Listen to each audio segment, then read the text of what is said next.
Welcome to the Continuing Education module, Improving Your Skills as a Consultant, Increasing Your Effectiveness Over Time. Our agenda for this module includes the following topics. First, we're going to look at a question about your experience with consultants. Secondly, we're going to define consulting. Third, we're going to talk about some of the differences by employer size in terms of the consulting challenges. Fourth, we're going to look at a basic outline of a consulting process. And then fifth, we're going to look at a consulting practice options set of choices. And then we're going to talk about what does it take to be an effective consultant. Then we're going to look at some helpful philosophy that can buttress your consulting efforts. Then we're going to look at some of the demands of consulting, some of the critical skills and aptitudes that are important in being a consultant, and improving your consulting skills, a series of strategies, and then a summary of key points. Let's first start with a question. What has been your experience with consulting and/or consultants? And I would suggest that you pause the video and take a few moments and write down some of the highlights of what your experience has been in either on the side of receiving consulting help or being a consultant. Let's define consulting. And consulting is providing advice in a particular area of expertise.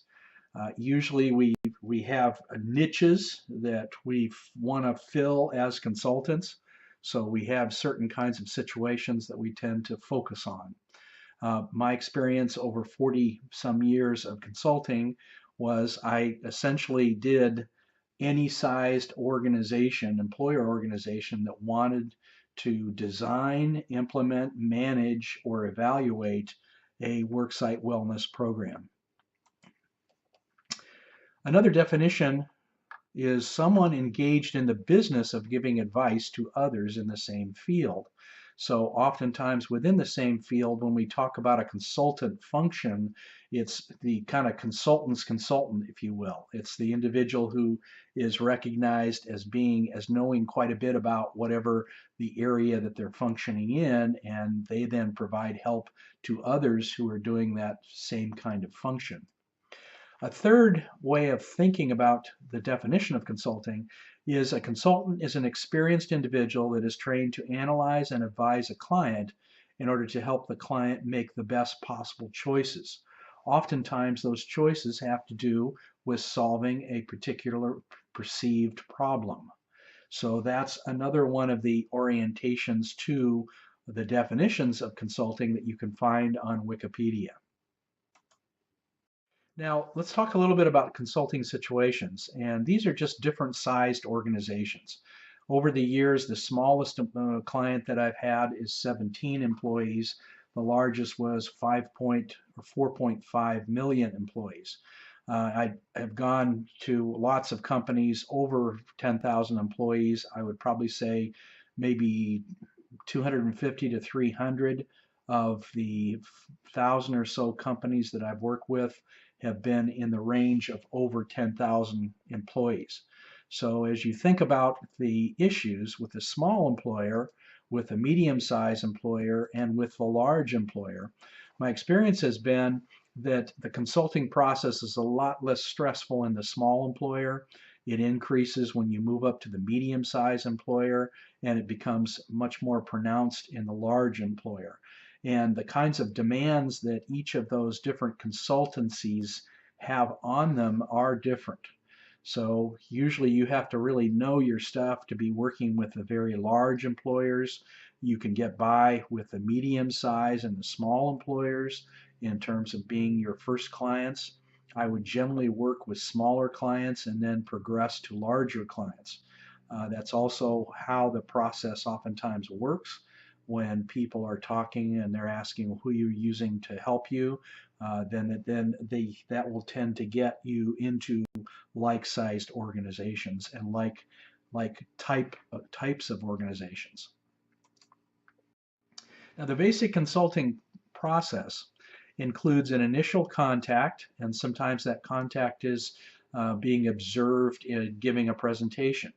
And then the people make a contact afterwards, and then that evolves to a consulting um, practice or a consulting situation. There's a discovery process usually where you're asking questions about the problem or the issue that the client wants to resolve or deal with. There's usually a letter proposal. So once you've had that initial contact, that's led to some discovery activity. It may be a visit, it may be a phone call, it may be a meeting with a group, all of those things I've done over the years. And then putting together a letter proposal. And the letter proposal essentially outlines, identifies the problem to be addressed, the methods to be used, and what the likely outcomes would be, the deliverables, and the ability for you to look at what the cost of that's going to be estimated for the client. And the letter proposal actually is your kind of blueprint for action with a particular client. You also have the whole process of your engagement with as a consultant. So you, in fact, are talking with people. You're getting to know the people that you're going to be working with. You've got to find out enough about them. You may do some offline research, particularly given all of the internet capability, browser search engines that we can use. So there's a lot that we can find out about a specific client as part of that engagement process. And the engagement, by the way, is usually comes formally when they accept your letter proposal. Sometimes the client will push back on you and say, well, that's not exactly what we wanted you to do. So could you revise your letter and proposal and send it back to us? Virtually all organizations need to have some written kind of recognition of what is to be addressed by the consultant. So that letter proposal oftentimes is formally accepted by the client, and then that starts the engagement process. Also, fact finding and clarification oftentimes comes even at the point where you're engaged. You then are going to start to collect information and do fact finding.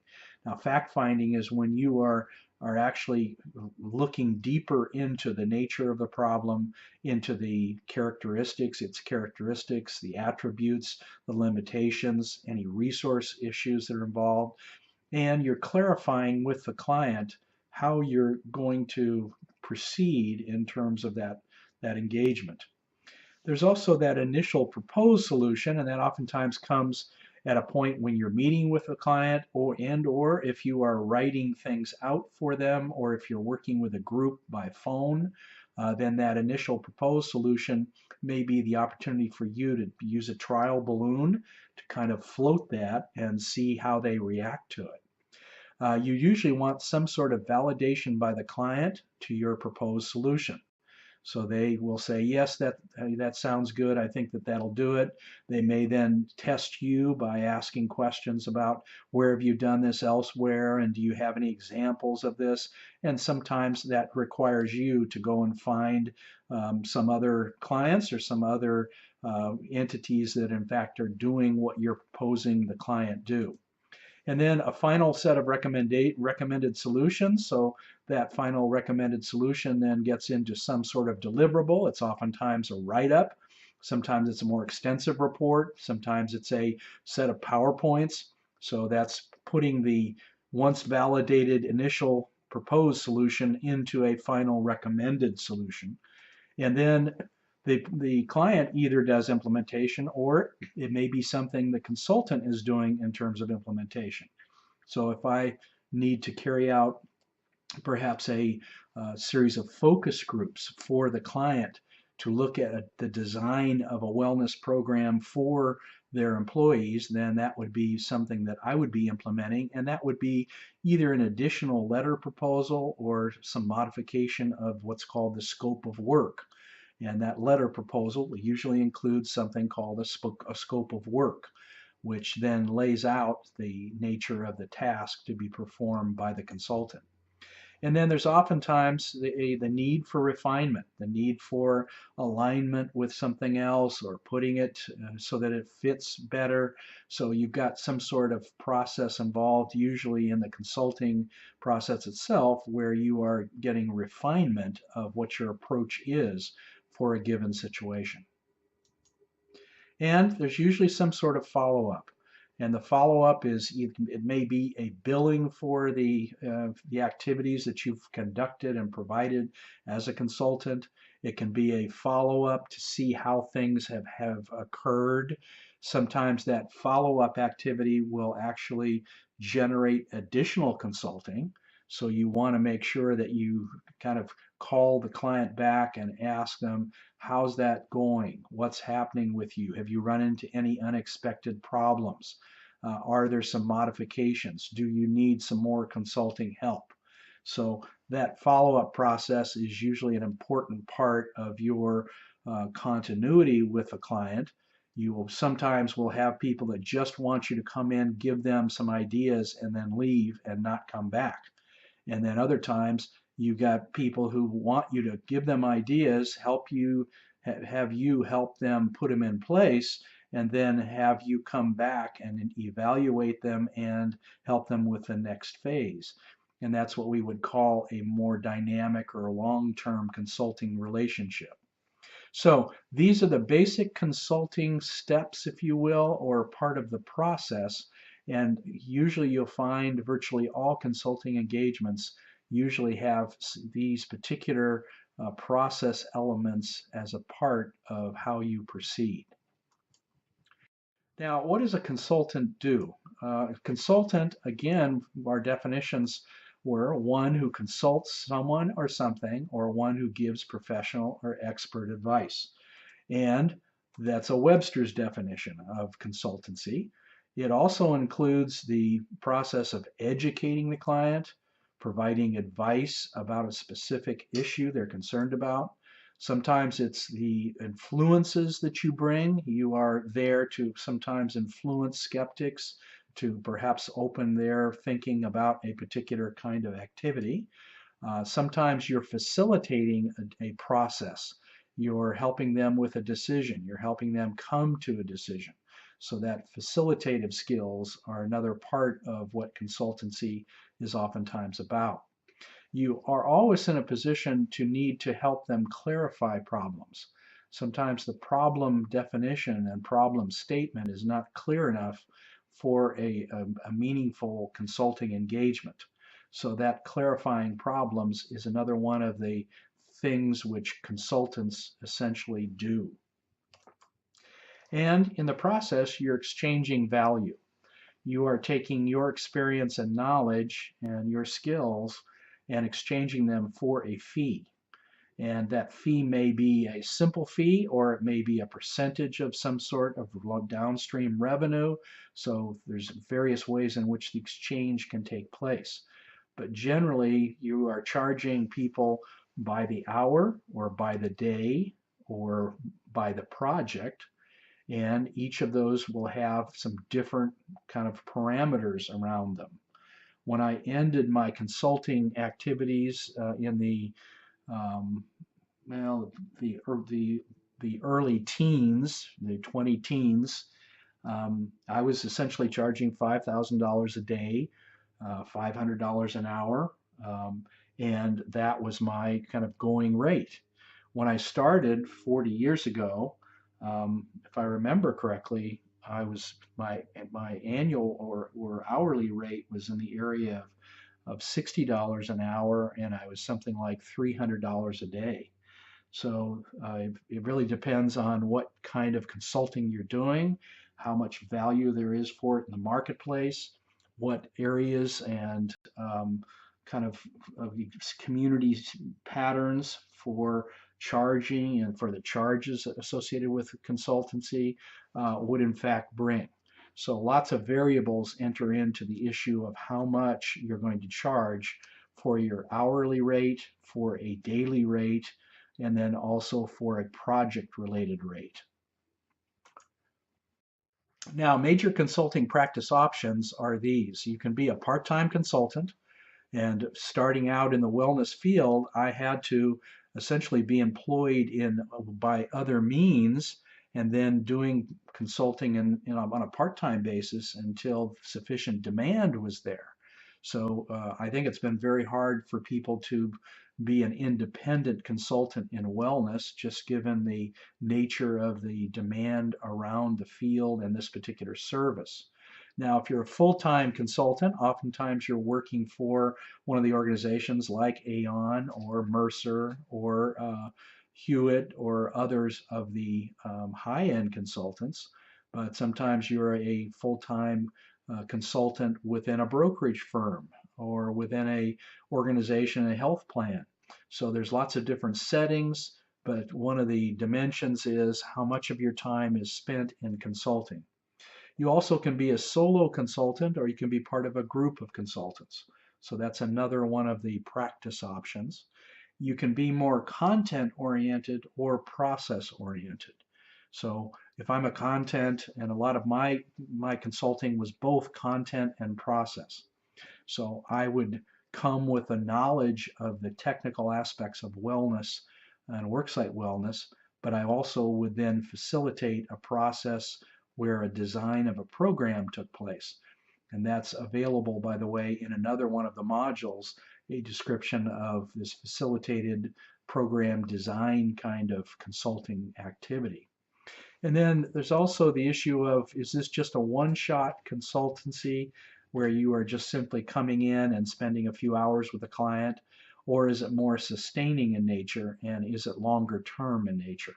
So these are, again, are some of the issues that shape practice options. I would also say that another one of the dimensions that really kind of should be on here is whether you're an internal consultant or an external consultant. And that's the idea of, are you giving consultation to people within your own organization, or are you giving consultation to people outside of your organization? So again, some major consulting practice options. Now, what does it take to survive as a consultant? My experience over 40 some years of doing consulting is you have to have expertise. So I had a philosophy that basically said, I want to take on any project that's even in the larger domain of worksite wellness. So if people had particular issues they wanted to grapple with and deal with and problems they wanted to solve, I tended to be open to as a conscious strategy to develop expertise in this field. So that's what you need. You have to acquire that. Sometimes you acquire that by actually doing the activity itself, and that's what I did. I also started out as a wellness program manager and then learned a lot in that process, then started consulting around that. So there you have to have a kind of a strategy for gaining expertise rather than having that expertise be very thin in nature. That's not going to lead to your being used and looked at as a credible consultant. You also have to have financing, which allows you to deal with the dry periods as well as the busy periods of consulting. So that financing means you either have to have a spouse that is going to provide the financial resources you need, or you're going to have some other jobs that you're doing that are providing the financing to cover your development of a consulting practice. You also have to have an attitude, the attitude of wanting to be helpful, wanting to serve others, wanting to exceed their expectations. There are a series of attitudes we'll get into in more depth in a little while, but the attitude is also important in how you go about the process of being a consultant. You also have to have a technology base which allows you to have all of the major technologies, the ability to use a smartphone, computers and programs that allow you to provide emails and all of the programs that are useful for developing deliverables that are then used in the consulting process. So you have to have a pretty comfortable base with the technologies of what we use in terms of Microsoft Office, in terms of all the different major programs, Excel, PowerPoint, Word, and the processing around word processing, and as well as how those technologies essentially come together. Also, you need to have the ability to market yourself without feeling bad about it, but being able to say, that is something that I have done and I can do, and being able to market your value. And there's a number of things that are kind of in that whole idea where you're thinking about as you increase your client list and you start to get clients of different kinds, and then you start to think about what are those, if I want to go into, for instance, one of the groups that I worked with very early in my consulting career were municipalities. So I basically started to think about when do municipalities and decision makers from municipalities come together? Well, it's in their associations. And so I then started pursuing the Association of Washington Cities. And then that led to ultimately about 40 or so consulting engagements around wellness and around health plan design and around facilitated health plan, health cost management projects. So the idea is that you have to have that kind of marketing sense to be thinking about how do I get in front of people and then do something that's going to cause them to say, this guy could probably help us. You also need good communication skills. So I need to be able to write clearly, speak clearly, be able to do group presentations effectively, be able to train people, interact with them in terms of all the social interaction. So those are also areas where a consultant needs to have good communication skills. You also need some flexibility because virtually every consulting engagement ends up throwing you some curves. So the ability for you to be flexible about it. There's some boundaries you want to set. So you want to be able to have boundaries that are permeable in appropriate circumstances, but impermeable in others where it's more appropriate for you to have an impermeable boundary. So flexibility is one of those things that helps in our ability to do and be an effective consultant. Also, I think you have to be results driven or results oriented.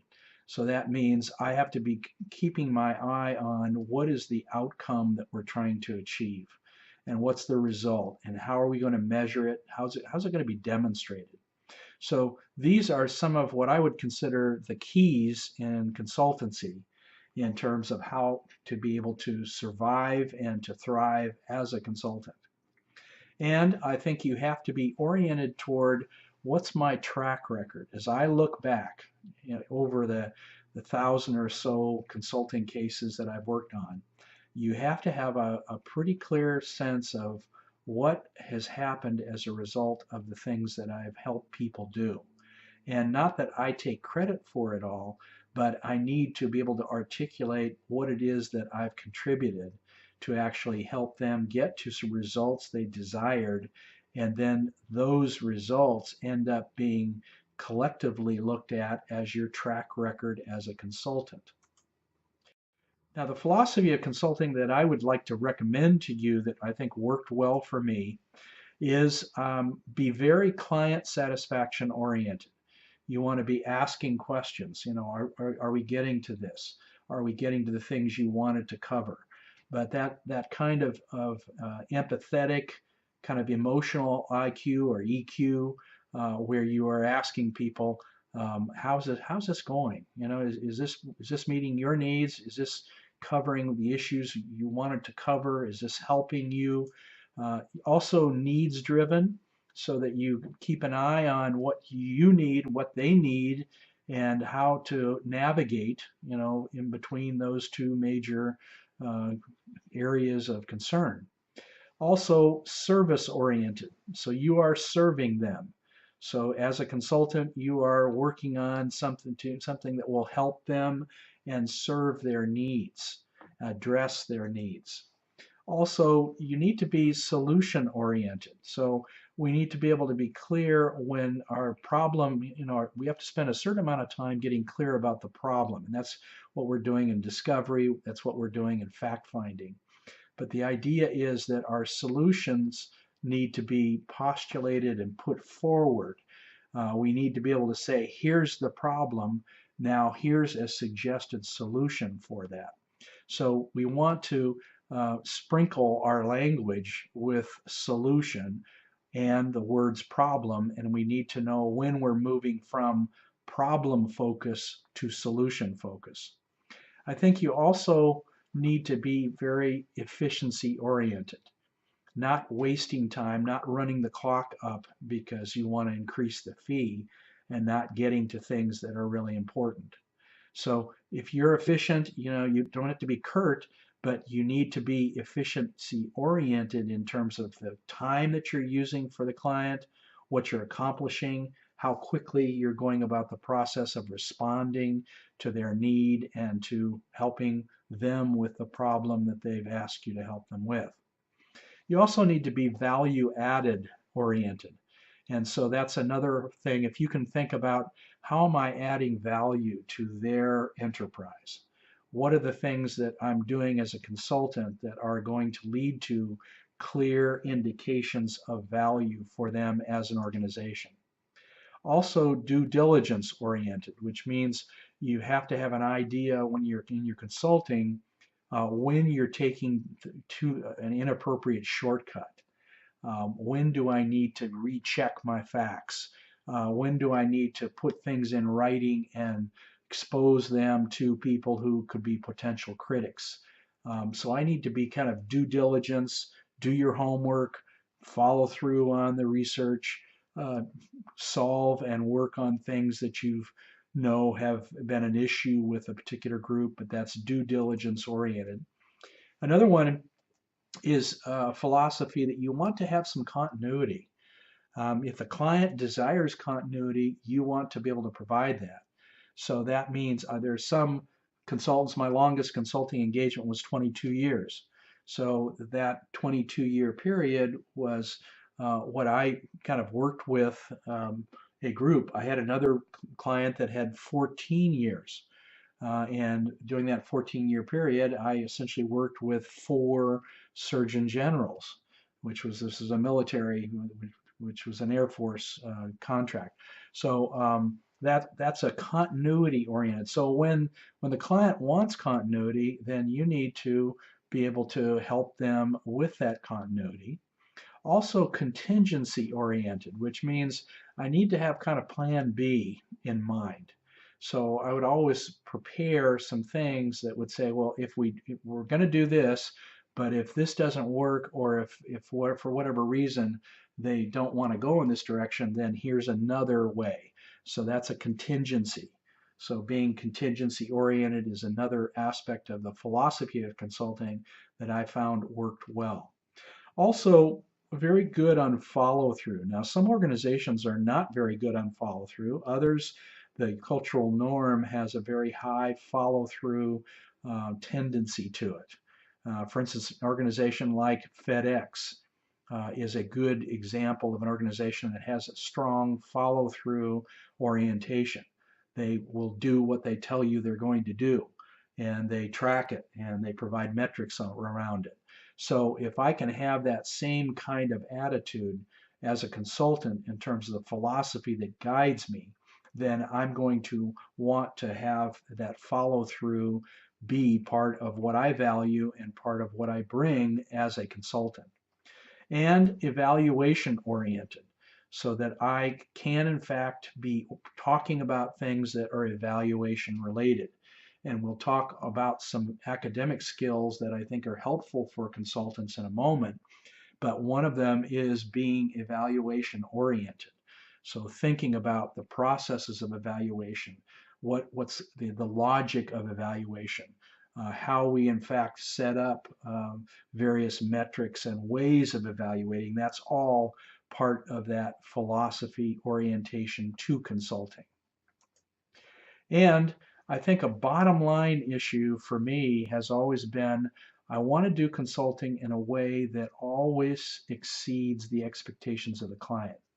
So there were very few of those 1,000 cases where I couldn't, at the end of the consulting process, basically feel and get feedback from them that the consulting you did exceeded our expectations. We got more than we thought we were going to get. And that's a good general consultancy kind of orientation in terms of a value that leads and guides your activity. So important, I think, to have some philosophy behind you that allows you to really excel as a consultant, stand out as a consultant, and do the kind of work that you can feel proud of as you move through your career. Now, the realities of consulting, and the reason why you see this stopwatch here, or this watch, is that time is one of the most important ingredients, because as a consultant, you are generally selling your time. So the realities of consulting, when we think about this time issue, oftentimes are internal versus external function. How much time can I use and need? I can tell you that by having a philosophy of exceeding the client's expectations, I probably got out of an appropriate work-life balance on many occasions. So if you talk to my family members, you probably would have them say, uh, Dad was working on these projects on weekends sometimes because the clients wanted the reports, or wanted the data, or wanted the recommendations delivered at an early stage. So we have some internal versus external issues related to time, but it's also an orientation of what is expected and how do I balance off the work-life issues with the income related goals that you may have as a consultant, and the effects that that has both internally and externally.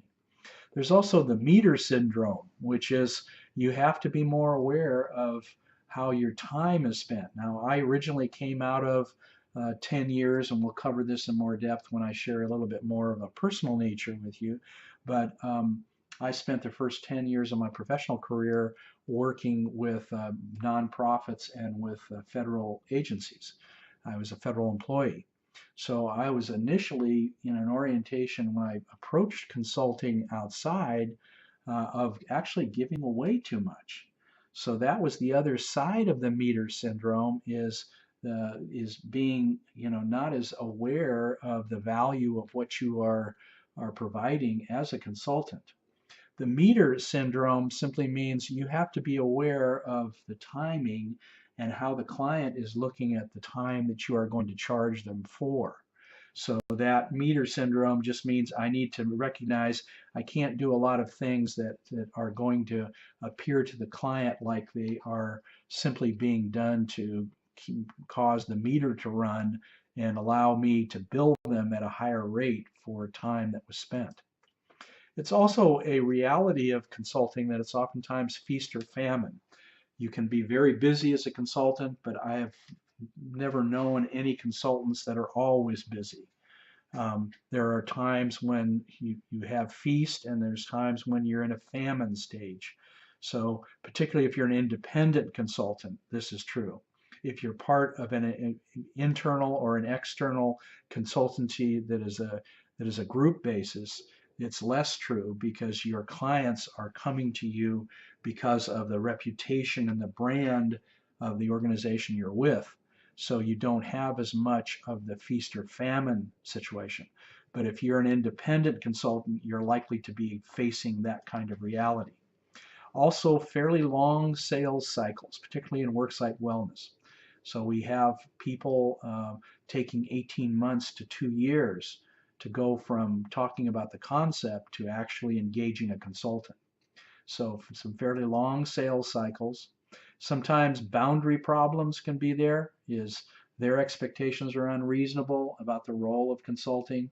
Maybe they like to beat up their consultants. And there are some clients that you don't want to work for that actually have that kind of approach, where they say, let's get in a consultant, let the consultant be our scapegoat, and we'll kind of blame everything on the consultant.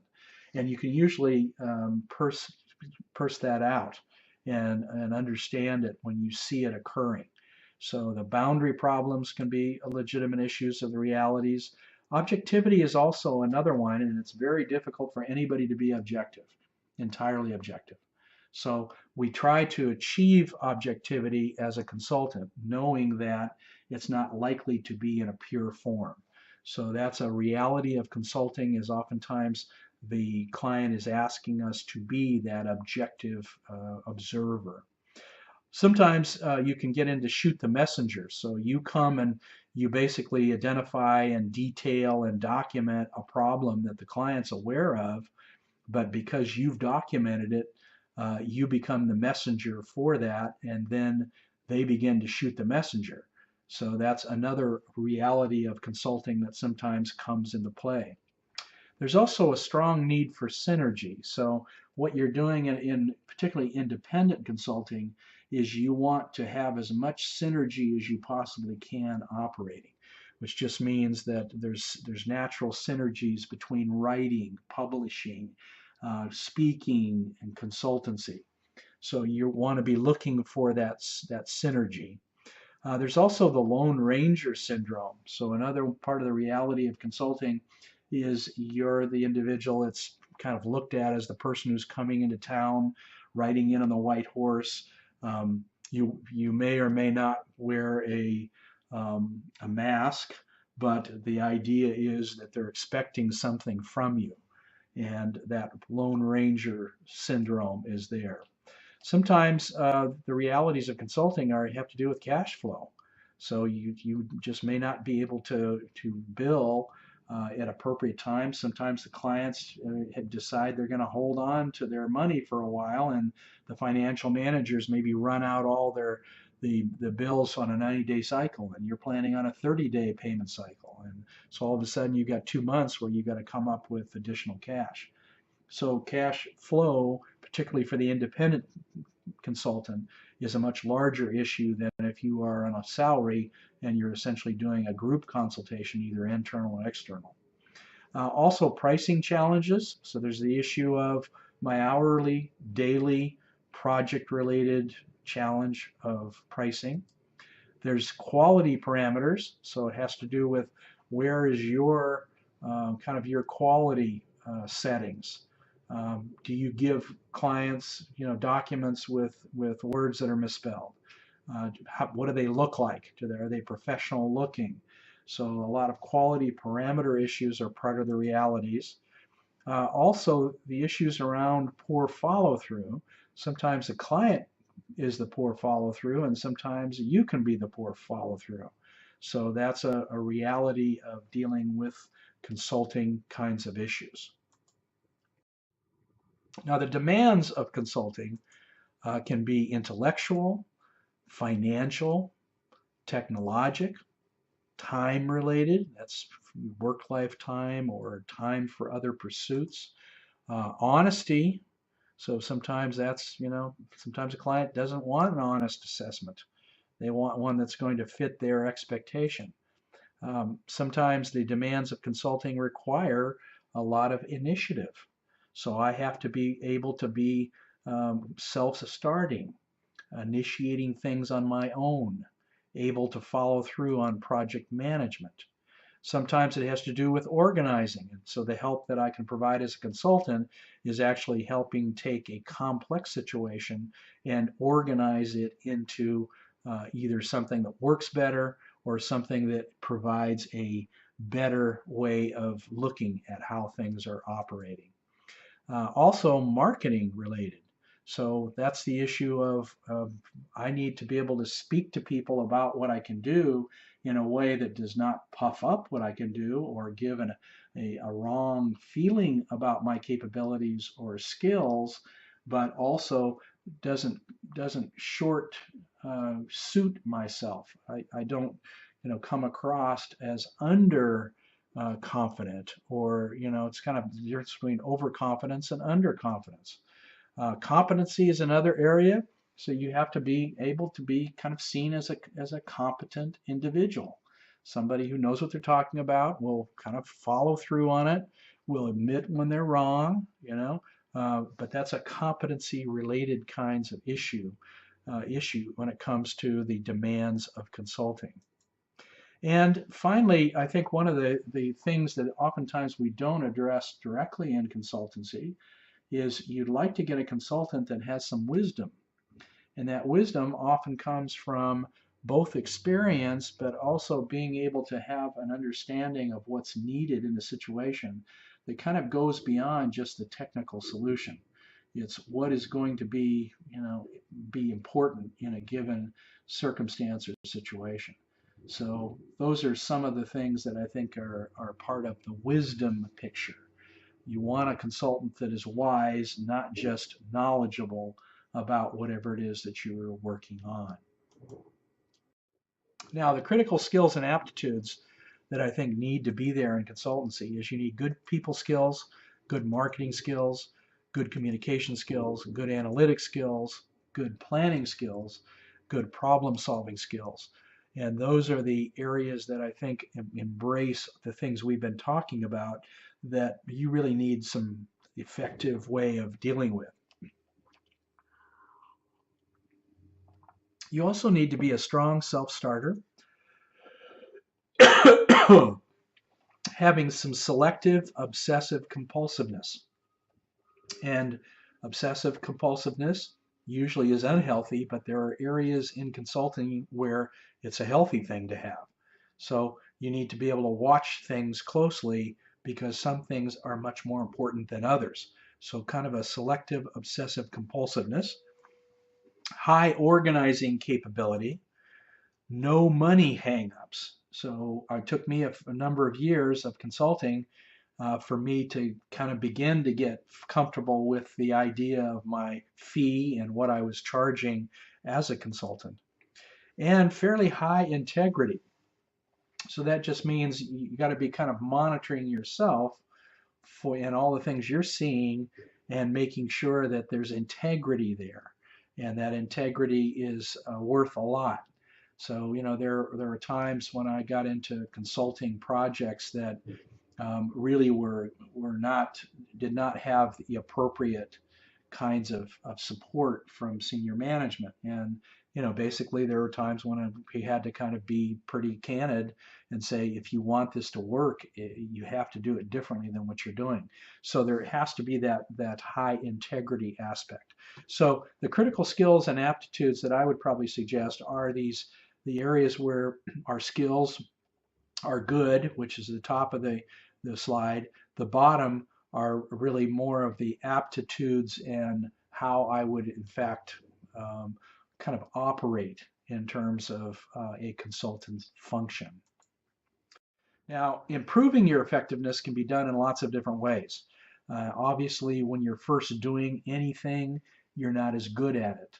After you've done it for a while, when I look back over 1,000 different consulting cases, I have a pretty good feel for how things are likely to happen. There isn't too many things that throw me a curve after having that kind of experience. But you also can gain some of that experience-based expertise or that capability or that competency by watching a good consultant operate. So that's oftentimes why we pair various new consultants with older consultants, so they can pick up some of the kinds of things that those consultants have learned through experience. We can also try to be more objectively oriented toward assessing our own skills.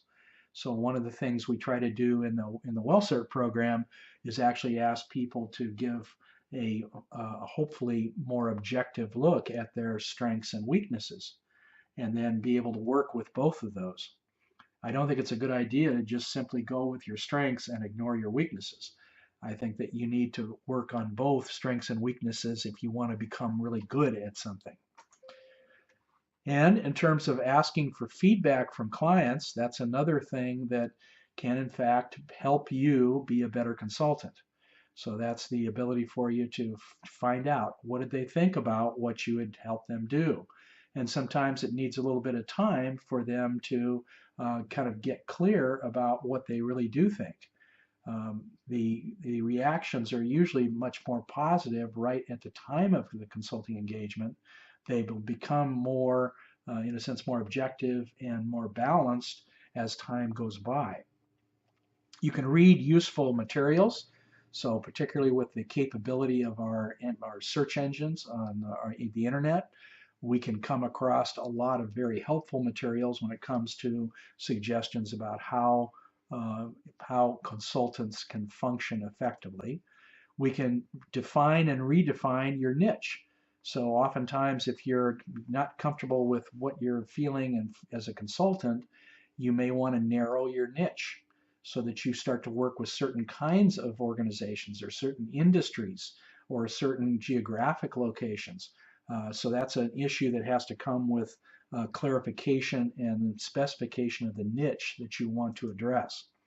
You can obviously get training. That's what the WellCert program is kind of designed to do, and it's 4 levels, is actually give you more of the skills that you need to be able to help organizations put together wellness programs that produce more in the way of results. So you can get that training as well. You can also set up your process so that you get more comfortable with how you approach the whole consulting engagement process so that that process becomes kind of second nature for you. So that can improve your effectiveness as well. Now, let me share a little bit of my own experience. I started early. My first job out of graduate school at University of Michigan in 1970 was as a healthcare administration consultant for the federal government.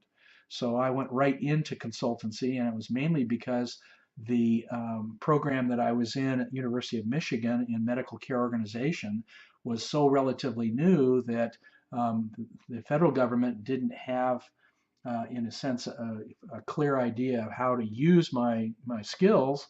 And so they put me in more of a consulting function to actually take the skills I learned in the graduate program and apply them to federal grantees.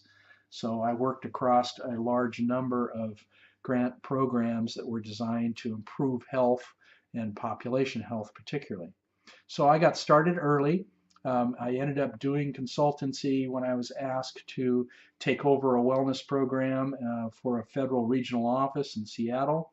I then started doing consulting with organizations outside the federal government on the design of wellness programs, and that was in 1970, 74. Um, so a lot of that early start was there. I paid a lot of dues, meaning I went into wellness full time in 1980 on my own. I left the federal government in 1980, and in January of 1980, set up my own full time wellness consulting organization. So that was way too early. 1980, there was very little knowledge about what wellness and health promotion is, so I wouldn't necessarily advise getting in that early. It did put me in a good position for a number of other things that happened over my career. So, being newsletter editor of a newsletter, national newsletter, several newsletters over the years, an editor of a major journal, the American Journal of Health Promotion, being a national civilian consultant to surgeon generals in the Department of Defense, just a lot of things that kind of happened as a result of being early, but I did pay a lot of dues. I did have to have a collateral job for about the first 7 or 8 years of doing this full time. So I was doing training where I would train for the blue plans in my northwestern part of the country. I was doing a lot of training of employees as part of what I was doing to make sure I had sufficient resources for my family. So that collateral job was also teaching in a college and doing the kinds of things that also had some synergy, had some support for the kinds of things I wanted to do in wellness. For instance, I taught the HR course for an MBA program. So that kind of got me deeper into things that I had an idea were probably going to be helpful. I also had the advantage of linking a particular kind of knowledge, and that was health cost management. That's a lot of what I learned in terms of how to manage the healthcare system at the University of Michigan at the graduate level, the MPH level, and then I applied that to the health and health promotion and wellness fields.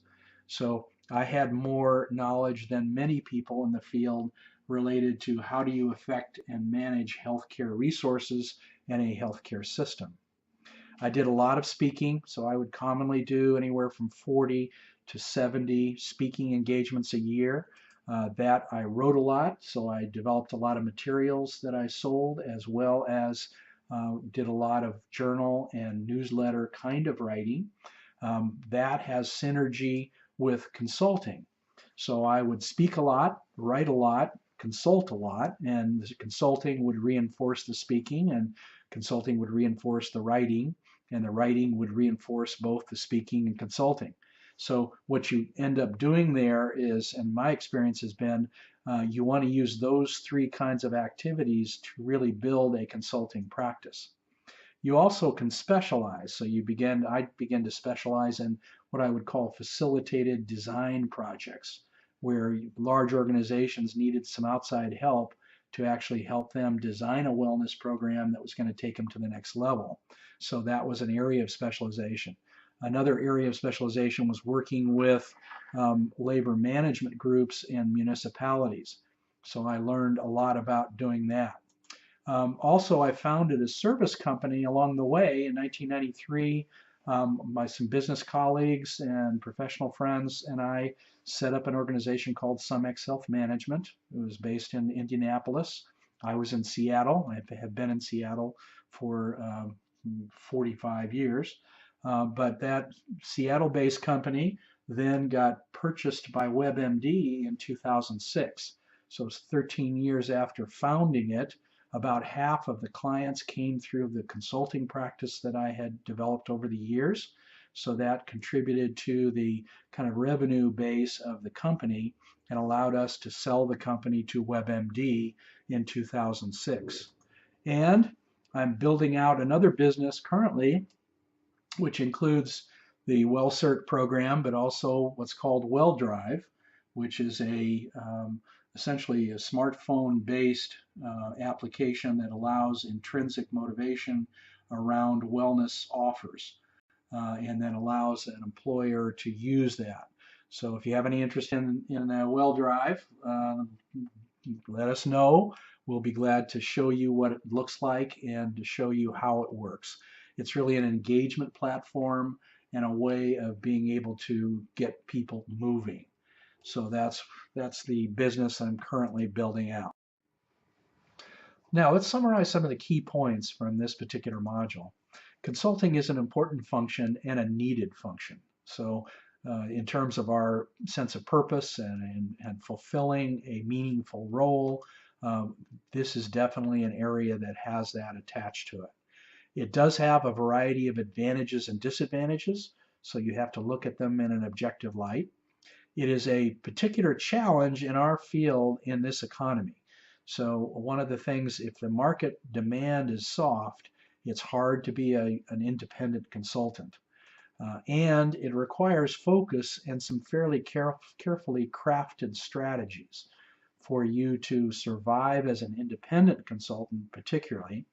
You can also use strategies of working for organizations like Cigna or like some of the major brokerage firms that do in fact provide financial support, salary, benefits for full-time consultants in wellness. It requires some critical personal skills. It requires a lot of hard work and variable time demands. It has a clear set of significant rewards. It's not for everybody, but somebody has to do it. It can be a great career choice.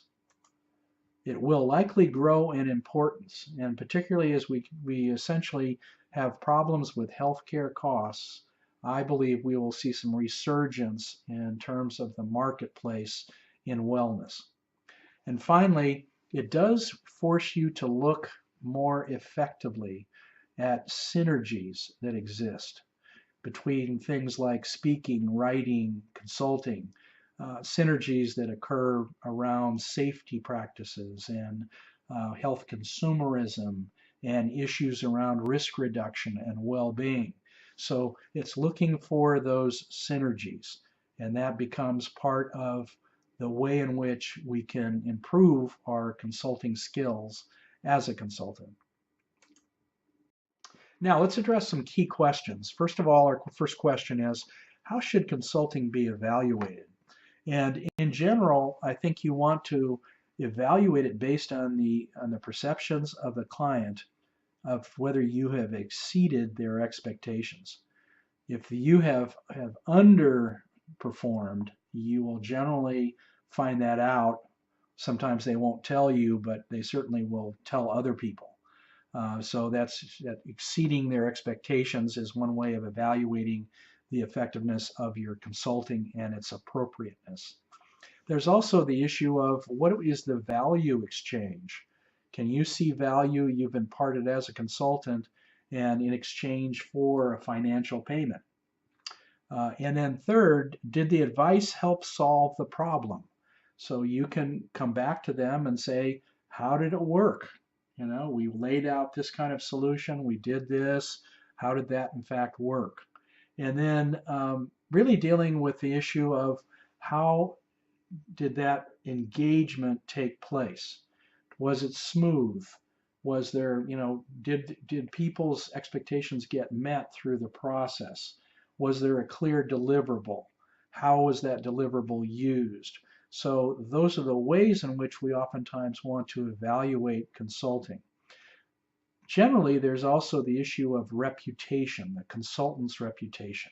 So that's another issue that kind of comes into play that composes many attributes of that consulting activity that we've talked about in this particular module. The second question is, what academic subjects can enhance consulting skills? And I would suggest the following perhaps 7 different academic subjects that might be very helpful to the consultant. First of all, project management. So understanding how to manage effectively large, complex projects.